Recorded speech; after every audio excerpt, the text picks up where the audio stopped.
these chemicals come out of the pyramid and the chemicals come out of those pits on the outside. Yes. So the acidic solutions from inside of the reaction chambers are pumped through these pits. And do we know for a fact where those pits connect to? Or do they really connect to the Queen's chamber like Chris Dunn theorizes? I believe they do. So I agree with his theory that the Queen's chamber in the Great Pyramid is connected into these pits. Okay. So we also have a connection between the Tomb of the Birds that I mentioned at the beginning of the conversation, where this is a huge metallic ore mining tunnel.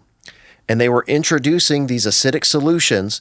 The solutions flowed down the Giza Plateau, and everything was being collected in the Sphinx enclosure. So the Sphinx enclosure has tunnels on the back side of the Sphinx enclosure that nobody ever talks about, these tunnel openings on the back of the Sphinx enclosure. And these tunnel openings lead back to the central pyramid. And then also we had the corroboration of this idea by the lead inspector of the Giza Plateau that mentioned the tunnels that lead from the Great Pyramid down to the Sphinx enclosure. Okay, but how does the chemicals get to those pits on the outside? Yep. So from the inside of the Great Pyramid. So for example, there was an extraction shaft out of the Queen's chamber that was used to remove the aqueous solution, the dilute solution of sulfuric acid, from the Queen's chamber, and then it's distributed across the Giza Plateau. So there's a shaft in the bottom of the Queen's chamber? Correct. Yeah. Oh, I didn't even know that. Directly below the niche. And this has been mentioned in all of the archaeological reports. So they excavated down below the niche. It's this area called the niche inside the Queen's chamber. And they excavated down in there. And there's several archaeological reports that there's not only shafts, but chambers underneath there. Now, I also have another episode where they did a 3D Doppler radar scan of the Great Pyramid. And if you pull that up, 3D Doppler radar scan of the Great Pyramid, it reveals that there's a ton of hidden structures inside of the Great. I just don't have that episode. I have it in my body of work, but I just didn't pull it up for this particular conversation. But if you Google that, there you go. Yep, just pull up any of those images, and it actually revealed this extraction shaft below the Queen's chamber. Yeah, synthetic aperture Doppler radar tomography of the Great Pyramid. And there's a whole bunch of very cool diagrams in this that show all of the... I don't think you're going to find it here. Yeah, no, keep scrolling down. Math. Yep. You can go faster. Yeah, so it talks... Yep. There we go. There we go. Up. Right there, yeah. Okay, blow that up. Yeah. So you see there's a whole bunch of hidden components still inside of the Great Pyramid. And if you look at number 13 and 15, that is the area right below the Queen's chamber. You see that red square? So 13 is the Queen's chamber right there in the center. Yep, 13. Okay. And you see that shaft leading out of the Queen's chamber? Yeah, yep. 15. Yep. So this is the extraction shaft. And that we don't see that on modern diagrams of the pyramid? No. So this was basically an illegal scan of the Great Pyramid. They use this Doppler radar technology to scan the Great Pyramid. And this is a diagram showing their interpretation of this Doppler radar scan results. But I found it very interesting that it does corroborate the existence of a shaft. Shit. So that 15 could go to the shafts that go to the outside. Yeah, so those are basically intermediary collection chambers. And those intermediary collection chambers would have been connected to the outside of the structure through a shaft system that allowed the solution to flow out of the reaction chambers onto the Giza Plateau. Okay. And I believe, for example, the trial passages adjacent to the Great Pyramid are actually part of a pumping system that was used to pump the solution across the Giza Plateau.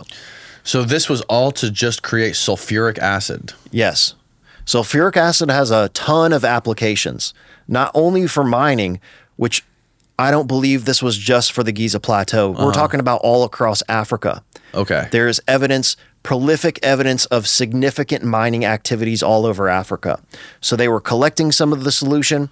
They were using some of it for in situ leach mining, which means on site. And we do the same thing today where we have a production facility for sulfuric acid, producing the chemical on site for in situ leach mining. Okay.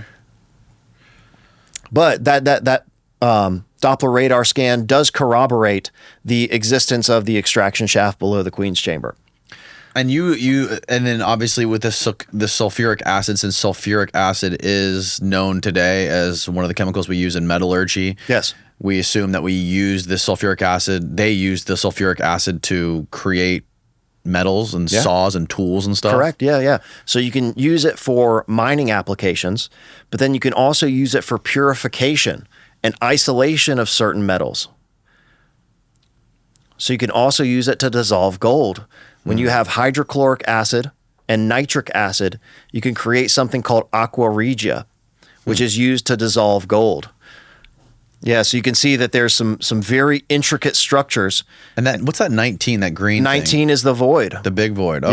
Yeah, so that so this paper is discussing the technical application of 3D Doppler radar scanning to examine ancient structures. That's why there's so much math in this thing, is they're really assessing the technological capabilities of the radar scanning and not necessarily the results. But they do present the results of the scanning, and then they extrapolate from those results a new diagram of hidden internal components inside the Great Pyramid. But they do substantiate, like you said, number 19, this large void above the Grand Gallery, which again, it's in a perfect location to capture the thermal energy that was being released during the exothermic reaction that creates sulfuric acid. And that thermal energy was being removed from the structure, flowing below the black basalt floor adjacent to the Great Pyramid that was directly involved in producing these thunderstorm clouds, producing more lightning. It was literally a thunderstorm and lightning generating system. Whoa. Which connects to Randall Carlson's work, where they discovered that the slope angle of the Great Pyramid is the ideal vector for creating the mixture of these two air fronts, hot air coming off of one side, cold air coming off of another side, and mixing in the atmosphere to create these cumulonimbus thunderstorm and lightning clouds. So we talk about the black basalt being a heat storage material. You're removing the heat energy from inside of the chemical reaction system. You're moving it under the black basalt floor. The air rushing over the black basalt floor is heated and swept into the atmosphere at the ideal angle for generating these cumulonimbus thunderstorm clouds and thus more lightning.